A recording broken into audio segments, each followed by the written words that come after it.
పిచ్చి పిచ్చి వేషాలేస్తే ఖబర్దార్, తోక జాడిస్తే కత్తిరించి సున్నం పెడతా. రాననుకున్నారా, రాలేననుకున్నారా? ఖమ్మం నాది, నేను ఖమ్మంకు శాశ్వత ఆటబిడ్డనంటున్నారు ఎంపీ రేణుకా చౌదరి. ఒక్కొక్కరి ఆట కట్టిస్తానంటున్నారు. బీఆర్ఎస్పై తీవ్ర స్థాయిలో ధ్వజమెత్తారు రేణుకా చౌదరి. ఓ మొనగాడు కాంగ్రెస్ నేతలకు పిండాలు పెడతానని బయలుదేరారంటూ పువ్వాడ అజయ్పై ఫైర్ అయ్యారు రాజ్యసభ ఎంపీ. కవితది పార్టీనా పుచ్చకాయ అంటూ ప్రశ్నించారు. తమ పార్టీకి నిధులు ఎక్కడి నుంచి వస్తున్నాయన్నారు. కాంగ్రెస్ ఫైర్ బ్రాండ్ ఢిల్లీలో అయినా గల్లీలో అయినా అదే ఫైర్. ప్రత్యర్థులపై తనదైన పదజాలంతో విరుచుకుపడుతున్నారు ఎంపీ రేణుకా చౌదరి. ఖమ్మం గడ్డ తన అడ్డా అన్నారు రేణుకా చౌదరి. బీఆర్ఎస్ నేత పువ్వాడ అజయ్పై ఓ రేంజ్లో మండిపడ్డారామె. అసలు ఎక్కడైనా విన్నారా? ఇంత దౌర్భాగ్యానికి దిగజారిపోయి వాళ్ళు ఇక్కడ ఒకడున్నాడు, మొనగాడు, ఓడిపోయినోడు. కాంగ్రెస్ పార్టీ ఆయనకు పునాదేసి ఎమ్మెల్యే ఇచ్చి అన్నీ చేస్తే దిక్కుమాలిన బతుకు వాళ్ళు ఓడిపోయి అక్కడ పిండాలు పెట్టే కార్యక్రమాలు ఆయన పెట్టుకుంటున్నాడంట. పొరపాటున పాపం దారి తప్పి స్పృహ లేక పిండాలు పెట్టుకోవాల్సింది కేసీఆర్ గవర్నమెంట్కి అయిపోయింది. అది తన దగ్గర కుప్పిగంతులు వేస్తే చూస్తూ ఊరుకోనన్నారు రేణుకా చౌదరి. పిచ్చి వేషాలేసి తోక ఎక్కువ ఊగిలాడిస్తే కత్తిరించి సున్నం పెట్టేది మా కార్యకర్తలకు బాగా తెలుసు. బీఆర్ఎస్ నేతలకు ఎస్కాట్ ఎందుకు ఇస్తున్నారంటూ పోలీసులపై మండిపడ్డారామె. ప్రోగ్రాములు పెట్టి కార్లు అక్కడి వరకు చేరాల్సిన అవసరం ఎంతైనా లేదు. ఒక మాజీ ఎమ్మెల్యేకి మీరేమంత ఎస్కాట్ ఇవ్వనక్కర్లేదు.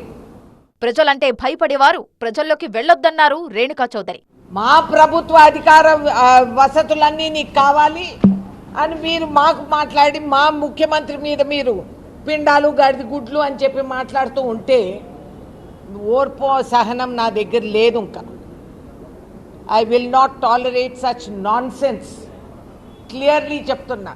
కవిత పార్టీపై సెటైర్లు వేశారు రాజ్యసభ ఎంపీ. ఇప్పుడు కవితమ్మ అంటే ఇంకొక పార్టీనో పుచ్చకాయ ఎవడు చూశాడు? దానికి స్పాన్సర్ ఎవరు? ఈ నిధులు ఎక్కడి నుంచి వస్తున్నాయి ఆమె దగ్గరికి?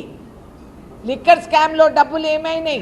ఇంకా అటు చూస్తే 4 స్తంభాల ఆట అన్నట్టు వీళ్ళు నలుగురు కూడా. బీఆర్ఎస్ అధినేత పైన తీవ్ర విమర్శలు చేశారు రేణుకా చౌదరి. అక్కడ దిక్కులేని పార్టీ అది కేసీఆర్ది. అసలు కేసీఆర్ ఎవడో, కేటీఆర్ ఎవడో, కవితమ్మ ఎక్కడో, హరీష్ రావు ఇంకెక్కడో. వాళ్ళకే దిక్కు విధానాలు తెలియని వాళ్ళు ఇవాళ ఇష్టం వచ్చిన నోటికొచ్చిన విమర్శలు వేస్తూ పోతున్నారు, అబండాలు వేస్తూ పోతున్నారు.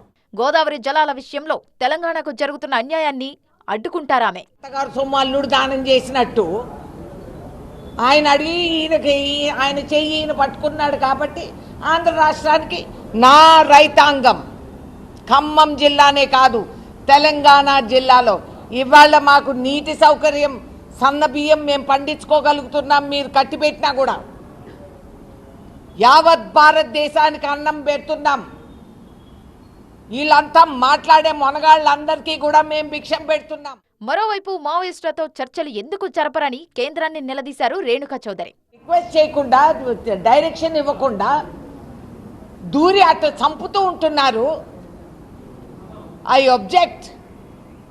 మీరు వాళ్ళని చంపుతారు నిర్దాక్షిణంగా. వీళ్ళని ఇప్పుడు మిజోరాం ఆ ఏరియాల్లో ఇన్సర్జెంట్స్ వస్తున్నారు, వాళ్ళని పిలిచి వాళ్ళతో చర్చలు పెట్టుకుంటారంట. వీళ్ళు మనుషులు కాదు, వాళ్ళు మనుషుల. వాళ్ళతో చర్చించంగా లేని వీళ్ళతో ఎందుకు మాట్లాడలేదు, ఎందుకు చర్చలు పెట్టలేదు? ఫైనల్ గా ఖమ్మం జిల్లా ఎప్పటికీ తనదేనన్నారు. తాను ఖమ్మంకు శాశ్వత ఆడబిడ్డనన్నారు. ఖమ్మం జిల్లా రేణుకా జిల్లా నేను వదలను. ఇది నేను ఇక్కడ శాశ్వత ఆడబిడ్డనని పదే మీ అందరికీ తెలవపరుస్తున్నాను. ఇక మీదట ఖమ్మం జిల్లాపై ఫోకస్ పెడతానన్నారు రేణుకా చౌదరి. ప్రజా సమస్యల పరిష్కారంపై దృష్టి పెడతానని అన్నారు.